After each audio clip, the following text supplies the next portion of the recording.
Кудайым буйруса, бул китептер республика боюнча бардык мечиттерде китеп бурчунда турат. Буга чейин биз атайын буйрук чыгарганбыз, бардык мечиттерде китеп бурчу баягы түзүлсүн деп. Азыр бардык китеп бурчунда турат, жасалган. Эми ушул китептер бардык имам дамылалардын колуна тиет. 4 китебиз ошол жерде турат. Фык ибадаттар бөлүмү боюнча атайын бул китепке да абдан муктаж болчубуз. Бул китеп дагы жарык көрүп, бүгүн иншалла ачылыш болуп атат. Бүт имамдардын колуна тиет. Андай мен фык боюнча тасырларым. Фык боюнча да аябай жакшы жазылды.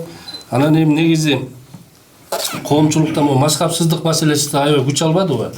Şu mazhapsızlık boyunca da genen düşündürme kitapçemiz dağı kalemi Şergaziyev Jorovay Damlaga taandık. Allah razı olsun.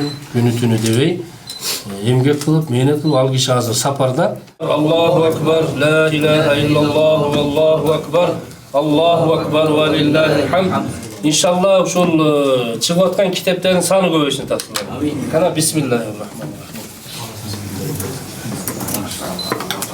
Maşallah, maşallah.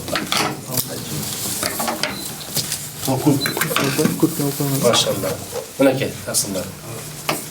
Урматтуу мусулман бир туугандар, бүгүнкү күндө Кыргызстан мусулмандар дин башкармалыгы Азирети Муфтийдин демилгеси менен 4 китепти басып чыгардык. Бул китептер фых ибадаттар бөлүмү, фых илиминин эволюциясы жана мазхабсыздык, 4-сү салафия деген китеп. Бул китептер бүгүнкү күнгө чейин ар бир мечитте, Кыргызстан аймагындагы ар бир мечитте тапшырмалар берилип, китеп бурчтары деген бурч уюштурулган. Ошол ар бир мечиттин китеп бурчтарына Кудай буйрса жеткирилип, ошол жерге келген жамаат, ошол жердеги келген мусулман бир туугандар бул китептер менен таанышып, Кыргызстан мусулмандар дин башкармалыгы тарабынан расмий түрдө ошол чыгарылган китептер менен таанышып, маалыматыңыздарды, илимиңиздерди кенен дагы өстүрүп, кенен кылганга бир шарт түзүлөт деген үмүттөбүз.